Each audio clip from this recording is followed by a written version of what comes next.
보통 그 사람들은 자신이 갖고 있지 않는데 갖고 싶은 어떤 재능을 가진 어떤 사람을 보면 많이 좀 부러워합니다. 여러분 그렇지 않나요? 여러분도 나는 안 갖고 있는데 저 사람은 아주 특별한 재능을 가지고 있어 너무 부러워라고 생각할 때가 있잖아요. 여러분들은 어떤 재능을 가진 사람들을 볼 때 많이 부러워합니까? 있죠. 저는 글을 잘 쓰는 사람을 보면 너무 부러워요. 글을 잘 쓰는 사람들을 보면 글로 자신의 감정까지 잘 전달하더라고요. 사람들이 만나서 얼굴을 보며 이야기를 할 때는 좀 감정이 조금씩 전달이 되기는 하는데 글로는 어렵지 않습니까? 근데 글을 잘 쓰는 사람은 글로만으로도 자신의 감정을 잘 전달하더라고요. 그래서 글 잘 쓰는 사람들을 볼 때마다 너무 부러워요. 그리고 글을 잘 읽는 사람도 너무 부럽습니다. 글을 잘 읽는 사람은 글에 담긴 어떤 이야기뿐만 아니라 글을 통해서 글에 담긴 그 저자의 그 마음, 이 감정까지 읽어내더라고요. 사실 쉽지 않은데 그래서 더 부러운 것 같아요. 성경을 읽을 때 보면 이런 그 재능이 필요할 때가 많죠. 성경도 말씀의 그 내용뿐만 아니라 이게 말씀을 하고 있는 예수님의 마음, 예수님의 감정까지 느끼고 읽을 수 있으면 참 좋겠다라는 생각을 자주 하게 됩니다. 예수님과 제자들이 감정 없이 말씀을 전한 것이 아니라 상황에 따라 또 만나는 그 대상에 따라 다양한 감정의 변화를 가지고 말씀을 전하고 또 말씀을 기록하기도 했습니다. 그래서 우리는 그것까지 읽을 수 있어야 된다고 생각을 해요. 예수님의 마음까지, 그것을 기록한 사도 요한의 마음까지, 그 감격까지 읽을 수 있다고 한다면 정말 성경을 제대로 읽는 것이라 생각이 좀 됩니다. 이런 재능 우리가 가지면 얼마나 좋을까. 그런 욕심을 좀 우리가 좀 부려왔으면 좋겠어요. 단순하게 성경의 이야기가 아니라 그 이야기 하나하나에 담겨 있는 저자의 감격, 기쁜 감정, 또 예수님이 가지고 있었던 그 감정을 하나씩 느끼면서 성경을 읽을 수 있는 정말 그런 은혜, 그런 축복이 정말 우리 가운데 정말 있었으면 좋겠어요. 신수 교회는 아마 그런 축복이 임할 겁니다. 그렇죠? 오늘 우리가 8장 본문을 읽었는데요. 이 본문은 원래 요한복음 초기 사본, 처음에 기록된 사본에는 원래 없는 내용이었어요. 근데 나중에 요한의 제자들이 추가해서 후기 사본에만 존재하는 내용이 오늘 8장 1절부터 11절까지 내용입니다. 그래서 이 성경을 좀 보신 분은 아시겠지만 앞부분에 괄호가 이게 표시가 돼 있어요. 그래서 8장 1절부터 11절까지, 정확하게는 7장 53절부터 8장 1절까지 괄호를 쳐가지고 이 내용은 초기 사본에는 없고 후기 사본에만 있는 겁니다라고 표시를 해놓은 겁니다. 왜 이 내용이 나중에 그 제자들이 추가를 했을까 생각을 한번 해봤어요. 원래 초기에는 없었던 내용인데 왜 이 내용을 추가를 시켰을까요? 여러 성경 학자들은 이 추가된 본문이 그 이야기의 흐름에 잘 맞지 않는다고 생각을 하기도 해요. 그래서 이 본문을 되게 중요하게 다루지 않더라고요. 제가 요한복음 설교를 하면서 몇몇 책을 좀 같이 읽고 있는데 제가 읽고 있는 몇몇 책들도 이 본문에 대한 해설을 완전히 다 빼버렸더라고요. 중요하지 않다라고 생각하고 다루지 않았어요. 정말 이 말씀이 중요하지 않을까요? 저는 그렇게 생각하지 않았어요. 오늘 본문에 나와 있는 그 7장과 8장 사이에 사실은 예수님의 태도, 예수님의 감정의 변화가 있는데 그 변화를 이해할 수 있게 해주는 아주 중요한 역할을 하는 본문이 오늘 이 가로 안에 놓여 있는 이 본문이었습니다. 7장과 8장의 이야기를 읽어 내려가다 보면 우리는 그 예수님 때문에 사람들 사이에서 생겨나는 혼란을 보게 돼요. 예수님이 그 표징을 보이지 않았습니까? 예수님 보였던 그 표징 때문에 어떤 사람은 예수님을 그리스도로 믿게 되었지만 또 어떤 사람들은 예수님이 유대인들의 전통을 지키지 않는다고 하면서 예수님을 정죄하기도 했어요. 혼란과 갈등이 7장과 8장에 기록되어 있습니다. 7장과 8장 그렇게 같은 어떤 주제를 가지고 흐름을 가지고 진행이 돼가고 있지만 사실은 8장에 이르러서 분위기가 상당히 많이 바뀌게 됩니다. 8장에서 예수님의 이야기는 굉장히 격하게 변화가 되기 시작을 해요. 주제는 같지만 감정이 변화가 생기기 시작을 했어요. 8장에서 보면 예수님은 이런 이야기를 합니다. 너희는 유대인들을 향해서 이런 얘기를 해요. 너희는 아버지를 모른다라고 이야기를 해요. 너희는 죄의 종이다라고 선언을 합니다. 너희는 아브라함의 자손이 아니라 사실은 악마의 자식이다라고 선언을 하기도 해요. 이런 이야기를 예수님은 거침없이 8장에서 쏟아붓기 시작을 합니다. 유대인들도 마찬가지였어요. 예수님에 대해서 근거도 없이 예수님을 사마리아 사람이라고 이야기를 하기도 하고 또 예수님을 귀신 들렸다라고 얘기를 하면서 예수님을 비난하기 시작을 했어요. 그리고 8장 59절에 가면 결국 오늘 본문에서 가늠한 여인을 돌로 치려 했던 것처럼 예수님을 돌을 들어서 치려고 했다라고 기록을 하고 있습니다. 서로의 분노가 고조돼 가고 있는 상황이 8장의 내용이었습니다. 이 험악한 분위기가 8장의 분위기고 8장의 내용입니다. 과연 어떤 일이 예수님과 유대인들 사이에 이루어졌길래 이런 험악한 분위기가 만들어졌을까요? 예수님은 왜 이렇게 그의 감정을 숨기지 않고 거침없이 사람들에게 드러내기 시작을 했을까요? 그런 변화를 가져온 상황이 오늘 본문에 기록이 되어 있는 겁니다. 요한의 제자들은 그래서 그 상황을 설명하기 위해서 나중에 이 본문을 추가해서 삽입해 넣었던 것으로 보여요. 예수님은 분노한 이유가 있어요. 분노한 이유는요, 첫 번째로요, 유대인들이 가졌던 영적 오만함 때문에 예수님이 분노했어요. 오늘 본문을 읽어보면 아시겠지만 율법학자들과 이 바리새인들이 가늠한 여인을 현장에서 잡아다가 예수님께 끌고 왔어요. 예수님을 시험해서 예수님을 고발할 구실을 찾으려 했기 때문에 이 사건을 벌여간 거예요. 유대인들이 예수님께 질문을 던지죠. 어떤 질문을 던집니까? 8장 5절의 말씀인데요. 이렇게 질문을 던집니다. 모세는 율법에 이런 여자들을 돌로 쳐 죽이라고 우리에게 명령하였습니다. 그런데 선생님은 뭐라고 하시겠습니까? 가늠한 여자를 데려다가 놓고 예수님께 질문을 던지는 거예요. 모세는 이렇게 말씀을 했는데 선생님은 뭐라고 하시겠습니까?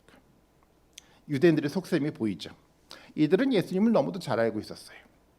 예수님이라면 당연히 용서하라고 말할 것이라 그들은 생각을 했죠. 만약에 그렇다고 한다면 이런 여자를 돌로 쳐 죽이라는 모세 율법을 어기는 것이기 때문에 이들은 예수님을 고발할 수 있었어요.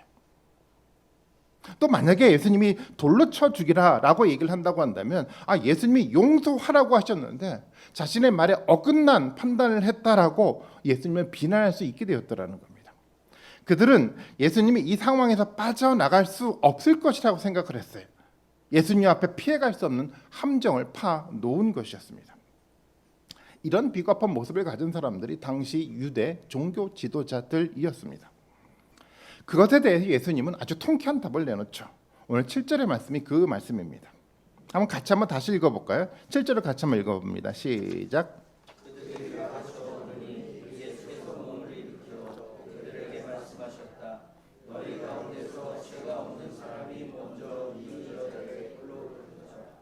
아멘.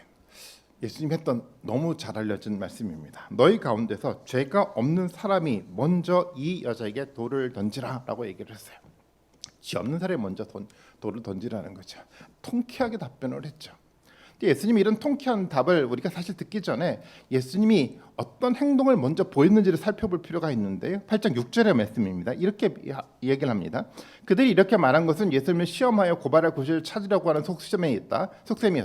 그러나 예수께서는 몸을 굽혀서 손가락으로 땅에 무엇인가를 쓰셨다라고 얘기를 하고 있어요.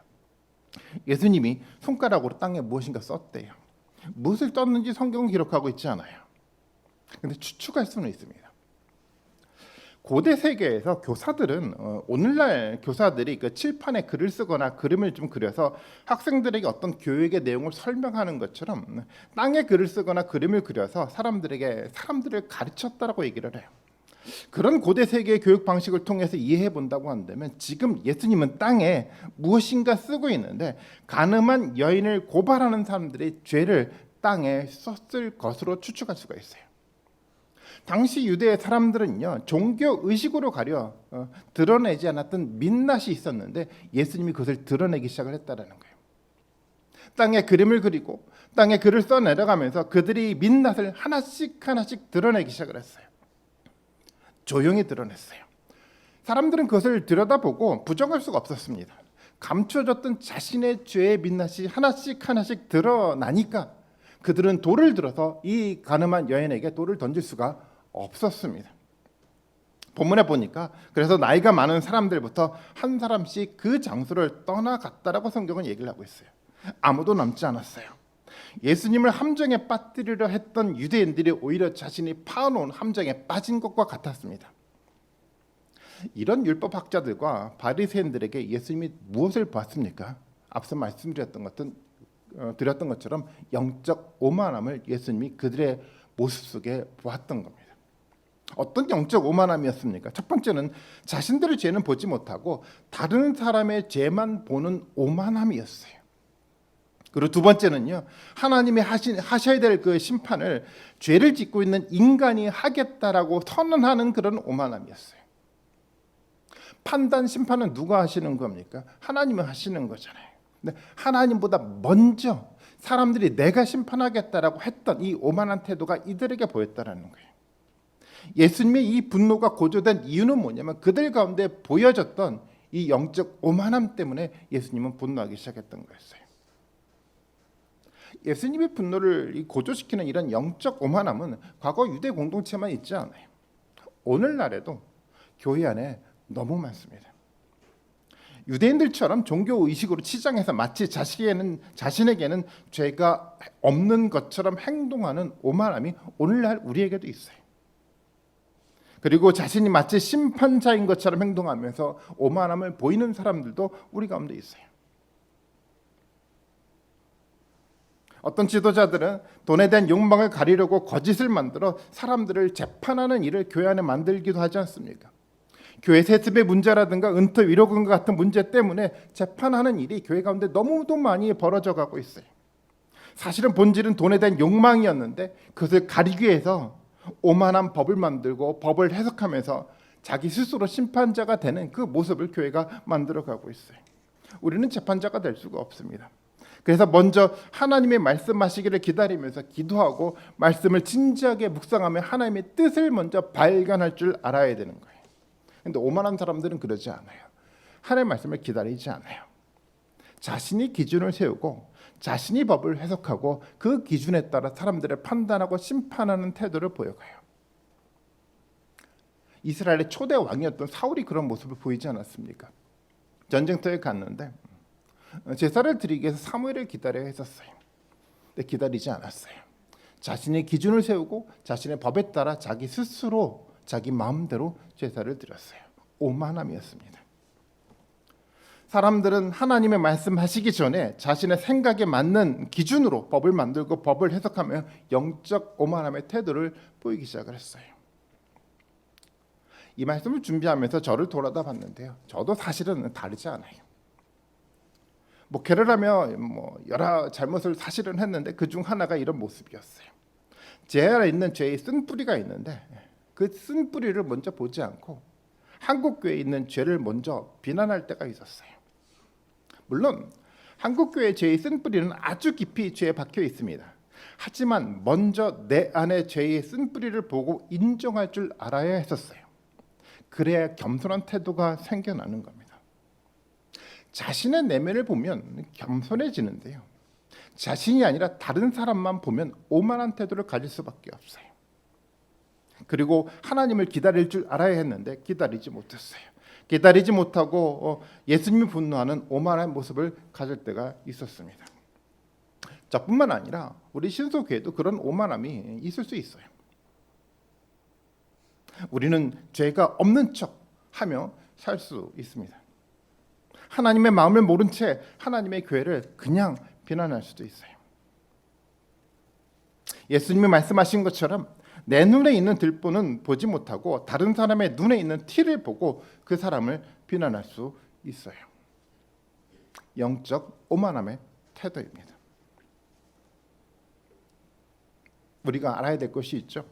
그런 오만함에 예수님은 분노하고 있다라는 겁니다.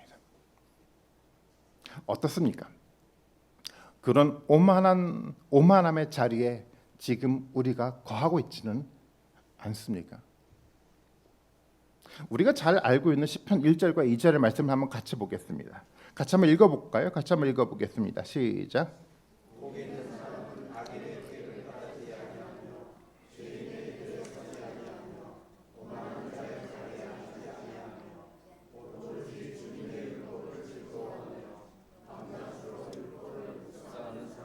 아멘.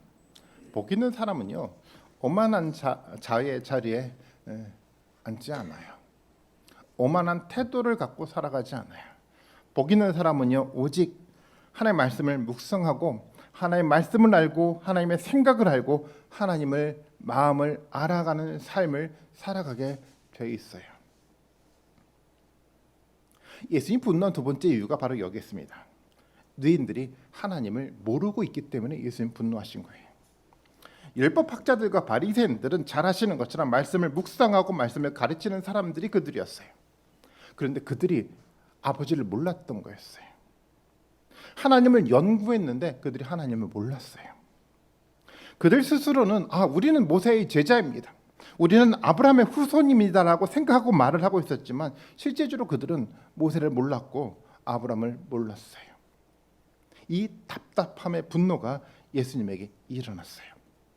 아니 그토록 오랫동안 신앙생활을 했는데 어떻게 하나님을 모를 수 있겠습니까? 요한복음 8장 19절의 말씀인데 이렇게 예수님이 이야기를 하고 있습니다. 그러자 그들은 예수께 물었다. 당신의 아버지가 어디에 계십니까? 예수께서 대답하셨다. 너희는 나도 모르고 나의 아버지도 모른다. 너희가 나를 알았더라면 나의 아버지도 알았을 것이다. 그들은 아버지를 몰랐어요. 그들은 하나님을 몰랐어요. 그들은 아브라함이 어떤 삶을 살았는지 몰라요. 그들은 모세 율법이 담고 있는 참된 의미를 그들은 깨닫지 못하고 있어요. 이 말씀 속에 예수님의 이 답답한 분노가 여러분 보여지지 않습니까? 오늘날에도요. 하나님을 안다고 말하는 사람은 많은데 실질적으로 하나님의 마음을 아는 사람들은 그리 많지 않습니다. 오랫동안 하나님의 말씀을 배웠는데 하나님의 마음이 사람들 마음에 있지 않아요. 사랑, 기쁨, 화평, 인내, 친절, 선함, 신실한, 온유, 절제 이런 하나님 마음이 없어요. 이런 마음, 이런 성품은 성경에나 있는 성품이지 우리가 가져야 될 성품이라고 생각조차 하지 않아요. 이런 성품이 이런 마음이 우리 안에 나타나지 않는데도 불구하고 우리가 두려워하지 않아요. 지난 한 달 영국에서 과거 교회 성도들을 몇 사람 좀 만났어요. 만나면서 여러 사람들에 대한 소식을 좀 듣게 되었는데요. 주로 이런 소식이었어요. 교회 성도들의 관계가 깨져가서 목회자와 성도와 성도가 서로 얼굴도 보지 않고 살고 있다라는 이야기를 들었어요. 모두가 정말 열심히 교회를 다녔던 사람들인데 하나님을 믿는다라고 했던 사람들인데 왜 이 관계 속에는 하나님의 마음이 역사하지 않을까 생각하게 됐습니다. 하나님을 안다고 하지만 하나님의 마음이 그 관계 속에 존재하지 않았어요. 하나님의 마음이 없다라는 것은 사실은 하나님을 모른다는 이야기입니다. 교회를 다니지만 사람들은요. 하나님의 마음이 아니라 세상에서 배운 비난, 미움, 절망, 갈등 이런 것들을 마음에 담고 살아갑니다. 아버지를 모르는 거예요. 하나님의 마음을 모르니까 자신의 생각만 중요하다고 생각하게 되고요. 그런 자기 중심적인 생각을 가지니까 오만한 태도로 살아갈 수밖에 없게 되는 겁니다. 그래도 저는 우리에게 희망이 있다라고 믿고 있어요. 본문에서 예수님은 여인에게 11절에 나도 너를 정죄하지 않겠다라고 선언을 했어요. 그리고 15절에 말씀에 보면 예수님이 나는 아무도 심판하지 않는다라고 얘기를 합니다. 우리 가운데 여전히 분노할 만한 여러 가지 현상들이 나타남에도 불구하고 예수님이 이렇게 얘기를 해요. 나도 너를 정죄하지 않고 너를 심판하지 않겠다라고 이야기를 해요. 왜냐하면 아직 예수님의 때가 이르지 않았기 때문에 이 말씀을 하시는 거예요. 하지만 우리가 기억해야 될 것이 있습니다. 예수님의 때가 되면 예수님은 아주 분명한 근거를 가지고 심판하실 겁니다. 이것을 우리가 반드시 기억하고 있어야 돼요. 요한복음 8장 15절 16절의 말씀에 보면 이런 표현을 합니다. 너희는 사람이 정한 기준을 따라 심판하는데 나는 아무도 심판하지 않는다. 그러나 내가 심판하면 내 심판은 참되다. 그것은 내가 혼자 하는 것이 아니라 나를 보내신 아버지께서 나와 함께 하시기 때문이다. 내가 심판하면 내 심판은 참되다라고 얘기를 하고 있어요. 예수님의 때가 되면 이 참된 심판을 가지고 사람들을 예수님은 심판할 겁니다. 그래서 우리에게는 희망이 있고 또 위기도 있는 겁니다. 예수님이 심판자로 오시는 그때가 오기 전에 그래서 우리는 돌이킬 수 있어야 돼요. 아직까지 우리에게 기회가 남아있다라는 겁니다. 이 기회의 시간에 우리는 돌이킬 줄 알아야 되는 겁니다. 하나님의 마음을 알아가야 되는 겁니다. 하나님의 말씀을 묵상하고 그 묵상한 말씀에 순종함으로 오만한 마음이 아니라 겸손한 마음을 가질 수 있어야 되는 겁니다. 그래야 우리에게 희망이 생겨나는 거예요. 그렇지 않으면 우리는 영적 위기에서 벗어나지 못합니다. 또 우리는 예수님이 여인에게 했던 말씀을 아주 진지하게 이것이 우리에게 하시는 예수님의 말씀으로 들을 줄 알아야 돼요. 요한복음 8장 11절의 말씀인데요. 한번 그것도 같이 한번 읽어보겠습니다. 같이 읽습니다. 시작.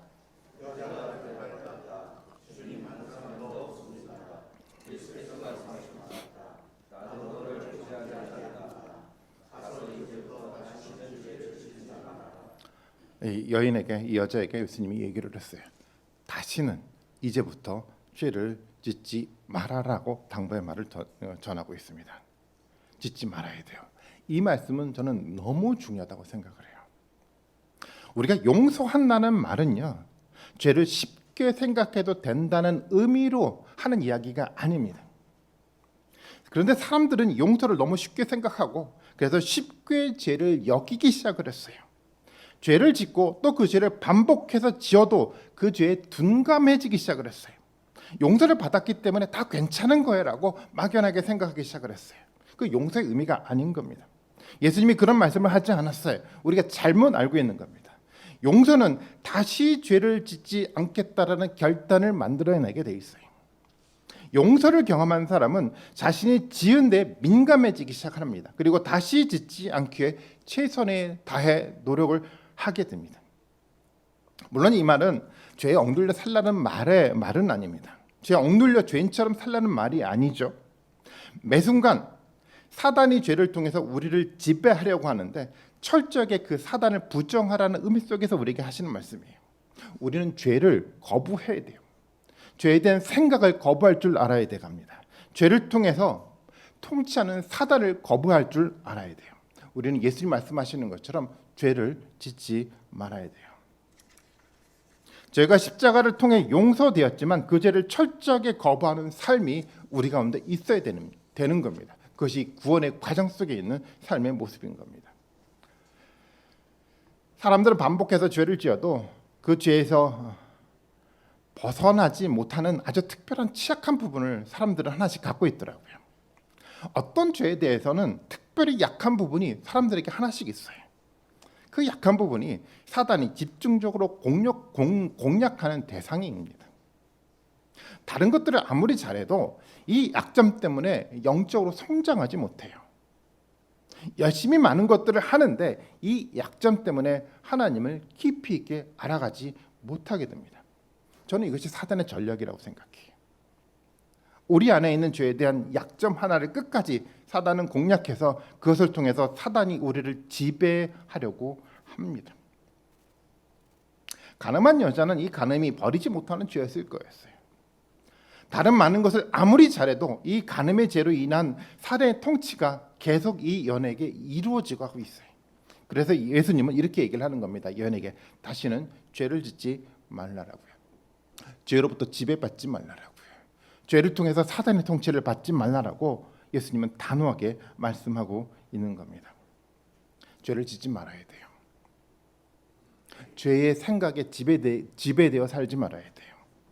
사단의 통치 영역에서 우리는 벗어나야 돼요. 그래야 우리는 새로운 삶을 살아갈 수 있게 됩니다. 우리에게 어떤 특별히 약한 죄의 영역이 우리 가운데 있습니까? 우리는 그것을 찾아낼 줄 알아야 돼요. 그리고 그것을 벗어날 줄 알아야 됩니다. 어떤 사람들은 그 미움의 감정이 이 약점이 될 수 있더라고요. 미움이 사라지지 않아서 교회에서 예배를 드려도 하나님의 말씀이 마음에 들어오지 않아요. 자꾸 세상적인 방법으로 미움을 표현하려고 합니다. 그래서 미움을 끊어내지 못하고 서로 미움을 더 강하게 만들어가요. 그렇게 사단은 미움을 통해 사람들을 더 강하게 지배하기 시작을 합니다. 어떤 사람들은 하나님을 의지하기보다 돈을 의지하는 이 약점을 갖고 있는 사람들도 있어요. 돈에 따라 감정의 기박이 너무 심합니다. 돈이 있으면 기쁜데 돈이 사라지면 두려워해요. 하나님의 말씀이 돈만큼 힘이 되지 않아요. 이 약점을 해결하지 않으면 하나님은 항상 돈에 밀려 있기 때문에 하나님이 우리의 마음에 들어오지 않습니다. 어떤 사람은 권력과 명예에 대한 욕망이 약점인 사람들도 있더라고요. 사람들에게 인정되지 못하거나 자신의 한 헌신에 충분한 지위가 대가가 주어지지 않으면 실족해서 쉽게 교회를 떠나는 그런 행위를 하기도 해요. 그렇게 교회를 떠나면요, 하나님도 그 사람을 떠납니다. 그리고 사탄이 찾아와요. 자녀가 약점인 사람들도 있습니다. 자녀의 문제라고 한다면 신앙의 모든 삶을 중단하는 사람들도 있어요. 신앙의 삶을 중단하면 하나님의 축복에 대한 약속도 중단되는 겁니다. 이런 약점들이 있어도 어떤 사람들은 그 약점을 묻어두고 내가 다른 것을 가지고 열심히 하면 되겠지라고 생각하기도 해요. 다른 것을 잘하면 이 약점이 자연히 감춰지겠지라고 생각을 합니다. 그런데요, 다른 것을 아무리 열심히 한다고 하더라도 이 약점이 절대 감춰지거나 절대 사라지지 않습니다. 끈질기게 이 약점이 우리를 영적으로 허약하게 만들어가는 겁니다. 그래서 우리는 이 약점을 해결해야 돼요. 그래야 하나님을 깊이 경험할 수 있는 길이 우리 가운데 열려갑니다. 이 약점을 해결해야 영적으로 우리가 성장할 수가 있습니다. 저는 그래서 우리 모두가 먼저 우리 스스로 죄에 대한 약한 부분이 어떤 것인지를 찾아볼 수 있어야 된다고 생각해요. 제가 들었던 예뿐만 아니라 각자 가지고 있는 약점들이 있을 거라고 생각해요. 여러분, 묻어두지 마세요. 드러내고 그 문제를 가지고 하나님과 더불어 여러분 씨름하시길 바랍니다. 다시 죄를 짓지 않도록 말씀을 붙들고 여러분 기도하십시오. 물론 잘 되지 않아요. 그럴 때 우리는 예수님의 십자가를 의지하면 돼요. 우리가 잘 하지 못하니까 그래서 예수님이 우리를 위해서 십자가 달려 돌아가신 겁니다. 언제든지 당당하게 다시 한번 일어서서 예수님의 십자가를 의지하고 말씀을 붙들고 우리가 가진 그 약점 하나를 끄집어내서 여러분 이 문제를 여러분 해결하시는 여러분들이 되길 바라겠습니다. 이것이 해결돼야 우리가 한 단계 더 갈 수 있는 길이 우리 가운데 열려가요. 예수님의 말씀처럼 다시는 죄를 짓지 말아야 합니다. 그래서 그 죄를 통해서 오는 사단의 통치로부터 우리는 벗어날 줄 알아야 돼요. 그렇게 죄에 대해서 약점 하나하나를 해결해서 우리 안에 온전히 성령이 통치하게 만들어 가야 되는 겁니다. 그것이 신앙생활의 모습인 거예요. 7장과 8장을 읽으면서 우리는 예수님의 감정이 왜 고조돼 가고 있는지, 왜 분노의 마음으로 변해가고 있는지를 우리는 보았어요. 이 예수님의 마음을 우리는 느낄 수 있어야 됩니다. 그만큼 심각한 상황이 우리 앞에 놓여 있다라는 것을 우리는 마음으로 깨달을 수 있어야 돼요. 영적인 오만함에 예수님은 분노하고 있다는 것을 우리는 알아야 돼요. 우리는 오만함의 자리에 있는지 계속 예배를 통해서 확인할 수 있어야 됩니다. 기도하면서 예배하면서 서로 교제하면서 정말 우리가 오만함의 자리가 아니라 정말 겸손함의 모습을 가지고 성숙 성장해 나갈 수 있는 삶의 태도를 우리는 가지고 살아가야 돼요. 그래야 예수님 우리를 축복해 주십니다. 어떤 죄의 약점이 우리 가운데 발견되면요, 여러분 절대 피하거나 여러분 감추지 마십시오.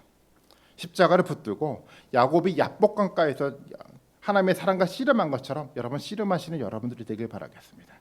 그렇게 우리의 삶을 만들어 갈 때 우리는 계속 성장해 갈 수가 있어요. 율법 학자들과 바리새인들은요, 그토록 오랜 동안 말씀을 연구하고 하나님은 말했는데도 불구하고 그들은 하나님 몰랐어요.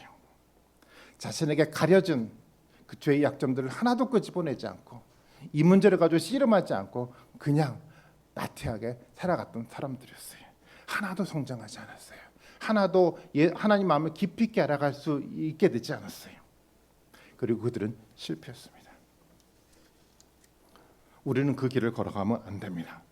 예수님 말씀하시고 있는 것처럼 우리는 예수님 말씀하고 있는 것처럼 이 죄의 약점들을 해결하고 그것을 극복하고 그것을 통해서 우리는 성장할 수 있어야 돼요. 우리가 성장하는 것만큼 하나님 우리 가운데 임하셔서 하나님 우리를 축복하실 겁니다. 그것이 성경을 통한 하나님의 약속이었어요. 저는 우리 가운데 우리 스스로의 모습이 아니라 하나님이 임재하셔서 성령을 통해서 우리 가운데 주어지는 영적 축복들을 우리가 온전하게 다 받아 누리기를 바라고 있습니다. 그 영적인 축복은 다른 것을 통해서가 아니라 바로 이 죄 문제예요. 영적 오만함의 문제를 해결할 때 하나님 우리에게 주시는 축복인 겁니다. 우리 시온소교회 성도님 모두가 이 축복을 다 받아 누리기를 좀 바라겠습니다. 우리 다 받아 누릴 수 있습니다. 우리에게 주어졌던 이 하나님의 말씀을 붙들고 우리가 씨름하며 우리가 나갈 때 하나님은 신실하게 우리 가운데 찾아오셔서 우리에게 정말 부족함없는 하나님의 놀라운 축복을 다 우리에게 주실 겁니다. 그 우리가 축복을 기대하시면서 일주일을 또 승리하며 살아가는 우리 모든 분들이 되시기를 주님의 이름으로 축원드리겠습니다.